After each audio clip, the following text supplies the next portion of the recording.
হয় সদৌ অসম ছাত্ৰ সন্থাৰ সপ্তদশ বাৰ্ষিক অধিৱেশন এতিয়া পূৰ্ণগতিত প্ৰস্তুতি চলিছে। আজিৰ পৰা মাত্ৰ 15 দিনৰ পাছত আৰম্ভ হ'ব এই ঠাইখনতে সদৌ অসম ছাত্ৰ সন্থাৰ বিশেষ অধিৱেশনখন। আৰু এই ঠাইতে সমবেত হ'ব ৰাজ্যখনৰ লাখৰো অধিক প্ৰতিনিধি ৰাইজ। আৰু এনেদৰে আচলতে স্থানীয় ৰাইজে প্ৰস্তুত কৰি লৈছে। এই মুহূৰ্তত তেওঁলোকে বিভিন্ন হাতে কামে লাগি এনেদৰে অধিৱেশনৰ প্ৰস্তুতি চলিছে। আৰু এয়া চাওক, মই ভিডিঅ'ৰ সমগ্ৰ পৰিৱেশ দেখাব কাৰণে এই মুহূৰ্তত মহিলাসকলে এনেদৰে আচলতে পুৱাৰ পৰা লাড়ু পিঠা বনোৱাত তেওঁলোকে এতিয়া প্ৰস্তুতি চলাইছে। 1 লাখ লাড়ু আৰু পিঠাৰ তেওঁলোকে যিটো প্ৰস্তুতি, সেই প্ৰস্তুতি আজিৰ পৰা তেওঁলোকে আৰম্ভ কৰিছে। আৰু একেৰাহে আচলতে এইকেইদিন এনেদৰে শ শ মহিলা ইয়াত সমবেত হৈ এনেদৰে পিঠা লাড়ু তেওঁলোকে প্ৰস্তুত কৰিব। আৰু যি আপ্যায়ন কৰা যিটো অতিথি আপ্যায়ন কৰাৰ যি ব্যৱস্থা, সেই ব্যৱস্থা তেওঁলোকে ঘৰুৱাভাৱে এনেদৰে কৰাৰ চিন্তা চৰ্চা কৰিছে। আৰু এয়া দেখিছে আপোনাৰ মহিলাসকলে এনেদৰে আচলতে দিনৰ আৰম্ভ কৰিছে। আজিৰ পৰা তেওঁলোকে এই ঠাইতে যি অধিৱেশন হ'ব সদৌ অসম ছাত্ৰ সন্থাৰ, সেই অধিৱেশনস্থলীতে তেওঁলোকে সমবেত হৈ এনেদৰে পিঠা লাড়ু তেনেদৰে তেওঁলোকে প্ৰস্তুত কৰিছে। মই এই সম্পৰ্কত অকণমান তেওঁলোকৰ সৈতে কথা পাতিম হয়, যদি সম্ভৱ হয়। এই মুহূৰ্তত কেনেদৰে কিমান প্ৰস্তুতি, কিমান মানুহৰ কাৰণে আপোনালোকে কৰিছে যোগাৰ? আমি 1 লাখ মানুহৰ কাৰণে কৰিব। হয়, কেতিয়াৰ পৰা কৰি আছে? আজি আৰম্ভ কৰিছোঁ। সদায় এই কথাটো কৈ থাকোঁ তেনেদৰে সদায় মানে হ'ব আৰু এতিয়া এইকেইদিন। হয়, আপোনাৰ কেনেকুৱা লাগিছে? অধিৱেশন ইয়াত হ'ব, বিভিন্ন ৰাজ্যৰ পৰা অতিথি আহিব, কেনেকুৱা হৈছে আপোনাৰ মনত? ভাল লাগিছে, বহুত ভাল লাগিছে। আমি একেবাৰে কাষৰে হয়, চলাকলিৰে হয়, আমি মহিলা, ভাল লাগিছে। কিমান মহিলা আপোনালোকে এনেদৰে প্ৰতিদিনে আহিব? মানে আমিতো ইয়াৰখিনি গোটেইবোৰ আহিয়ে থাকোঁ, আহিয়ে আছোঁ, আহিয়ে থাকিম যেতিয়ালৈকে অনুষ্ঠান শেষ নহয় তেতিয়ালৈকে। এয়া সেই মহিলাসকলৰ আচলতে মনৰ ভাৱ। তেওঁলোকে আচলতে ভাবিছে যে এনেদৰে আচলতে সদৌ অসম ছাত্ৰ সন্থাৰ যি অধিৱেশন সাফল্যমণ্ডিত কৰাৰ ৰাইজৰ যিটো সহযোগ, মহিলাসকলৰ যিটো সহযোগ, এনেদৰে আজিৰ পৰা তেওঁলোকে প্ৰস্তুতি আৰম্ভ কৰিছে। আৰু মই অন্যগৰাকী মহিলাৰ সৈতে যদি মই কথা পাতিব সম্ভৱ হয়, গতিকে কেনেধৰণৰ লাগিছে যে আজি আপোনালোকৰ যি প্ৰস্তুতি, কি ক'ব এই মুহূৰ্তত? খুবেই ভাল লাগিছে। আজি সমজুৱাভাৱে এভাগে আমি লাড়ু পিঠা বনাবলৈ পাই বহুত সুখী হৈছোঁ। ভাল লাগিছে। আমি যাতে এতিয়া আগন্তুক যিখন অধিৱেশন আহি আছে, তাত সকলোৱে যেন আমি আপ্যায়ন কৰিব পাৰোঁ সুন্দৰভাৱে, তাৰ বাবে প্ৰস্তুতি চলাই আছোঁ। কিমান মানুহক আপোনালোকে আদৰাৰ প্ৰস্তুতি এনেদৰে? এনেইতো 1 লাখ মানুহৰ কাৰণে আমি নাৰিকলৰ লাড়ু কৰিছোঁ। এইপিনে বনাই আছে, সিফালে দেখিছে পকা মিঠৈ বনোৱা আছে। আমি সকলোৱে যেন আমি সুখী কৰিব পাৰোঁ।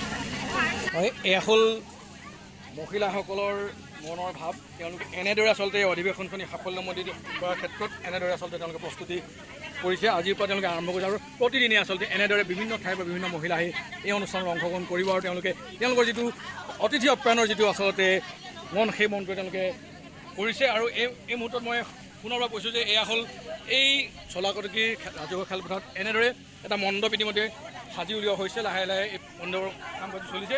বিভিন্ন সময়ত আমি কৈ আহিছোঁ যে সদৌ অসম ছাত্ৰ সন্থাৰ যি 4দিনীয়া অধিৱেশন, ইয়াত বিভিন্ন ঠাইৰ বিভিন্ন ৰাজ্যৰ বিভিন্ন প্ৰান্তৰ পৰা প্ৰতিনিধি আহিব।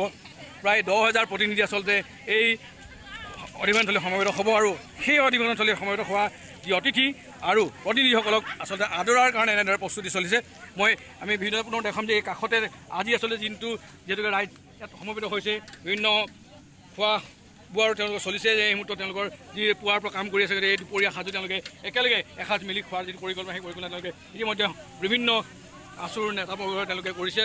যি অনুষ্ঠান আছে তেওঁলোকে কৰি আছে। এয়া দেখিছে, মই যিটো সমগ্ৰ পৰিৱেশ দেখাবৰ কাৰণে অনুৰোধ জনাইছোঁ। এই মুহূৰ্তত যদি সম্ভৱ হয় মই অকণমান সেই ঠাইলৈ যাব বিচাৰিম যে এয়া হ'ল সেই পৰিৱেশ। আচলতে পুৱাৰ পৰা কাম কৰি থকাৰ পাছত এনেদৰে দুপৰীয়া সাজটো ৰাইজক সেই আপ্যায়ন কৰা যিটো কষ্ট কৰি তেওঁলোকে কৰিছে, সেই কামখিনি কৰিবৰ কাৰণে দুপৰীয়া ভাগৰ এই অনুষ্ঠান তেওঁলোকে এনেকৈ কৰিছে। মই এই মুহূৰ্তত সেই পৰিৱেশ দেখাবৰ কাৰণে অনুৰোধ জনাইছোঁ। এয়া হ'ল সেয়াই পৰিৱেশ। আচলতে পুৱাৰ পৰা ৰাইজ এনেদৰে ইয়াত সমবেত হৈ আজিৰ যিটো কাৰ্যক্ৰমণিকা, তেওঁলোকে যি অধিৱেশনৰ প্ৰস্তুতি সম্পৰ্কত এনেদৰে আগবাঢ়িছে।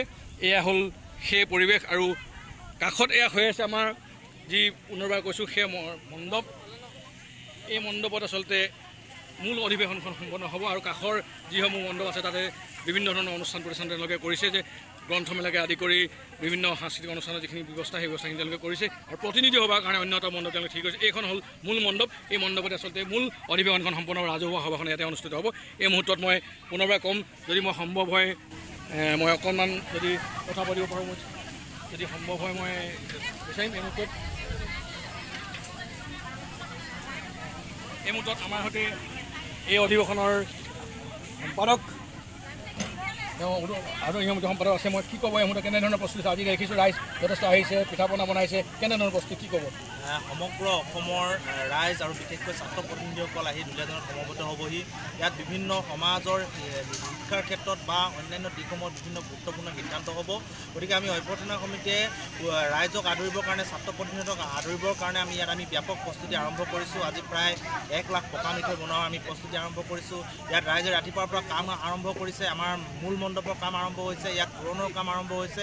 গতিকে এটা অদূলি মুদলি পৰিৱেশ হৈছে আৰু ৰাইজ খুব আগ্ৰহী। আচলতে মহামাৰীৰ পাছত এনেকুৱা ধৰণৰ এটা উৎসৱমুখৰ পৰিৱেশ ইয়াত সৃষ্টি হৈছে। গতিকে সমগ্ৰ দুলীয়াজানবাসী ৰাইজে, চলাকটকীবাসী ৰাইজে আৰু দাঁতিকাষৰীয়া ভাদৈপাচলি, মৌমাৰী, কমলাবাৰী সকলো ৰাইজে ইয়াত সমবেত হৈ তেওঁলোকে স্ব-ইচ্ছাৰে শ্ৰমদান কৰি আজি এই কাৰ্যসূচী ৰূপায়ণ কৰিছে আৰু সকলোৱে লগ হৈ ইয়াত আজি আহাৰ গ্ৰহণ কৰিছে। আজি যিহেতু দেওবাৰ, গতিকে আমি আশা ৰাখিছোঁ এখন খুব সৰ্বাংগ সুন্দৰ অধিৱেশন হ'ব। আমি ৰাইজক সুন্দৰভাৱে আপ্যায়ন কৰিব পাৰিম, এয়া আমি কামনা কৰিছোঁ। আৰু এই ক্ষেত্ৰত আমি সমগ্ৰ দুলীয়াজানবাসী, ডিব্ৰুগড়বাসী ৰাইজৰ আমি সম্পূৰ্ণ সহায় সহযোগিতা আজিৰ এই উপকৰণত কামনা কৰিছোঁ। হয়, এয়া হ'ল আদৰণি সমিতিৰ সম্পাদকে এই কথাখিনি ক'লে যে যিহেতুকে 4 দিনীয়াকৈ যি কাৰ্যসূচী আছে, সদস্য ছাত্ৰসন্থাৰ কাৰ্যসূচীত সকলো ৰাইজৰে তেওঁলোকে সহযোগ বিচাৰিছে আৰু আজিৰ পৰা তেওঁলোকে সেই যি পিঠা পনা বনোৱাৰ যি মহিলাসকল আহিছে তেওঁলোকক কাম আৰম্ভ কৰিছে। মূল মণ্ডপৰ কাম হৈছে, তোৰণৰ কাম একেলগে সমাপন হৈছে আৰু মাত্ৰ 15 দিন বাকী আছে। এই 15 দিনৰ মাজত সকলো কথা সম্পূৰ্ণ হৈ উঠে বুলি ইতিমধ্যে আমাৰ আদৰণি সমিতিৰ সম্পাদক শংকৰজ্যোতি বৰুৱাই আমাক জানিবলৈ দিছে।